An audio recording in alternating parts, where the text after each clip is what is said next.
استرتشات ايه يا كوتش؟ سيبيني اروح والنبي، سيبيني اروح. طيب عشان ما تزعليش.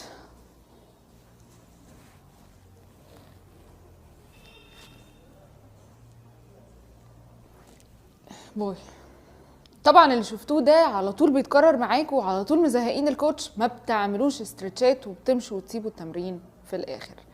طيب في الفيديو ده انا هقول لكم ايه فايده اصلا الاسترتشات، وايه هي الاسترتشات وانواعها وامتى نعملها. stretching exercise او تمارين الاطاله. ايه هي اصلا تمارين الاطاله؟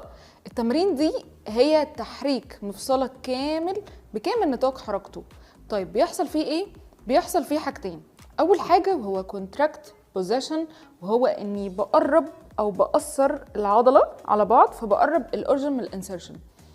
تاني حاجه وهي lented position، ودي ان انا بطول العضله او بمدها. هي انواع الاسترتشات هم نوعين.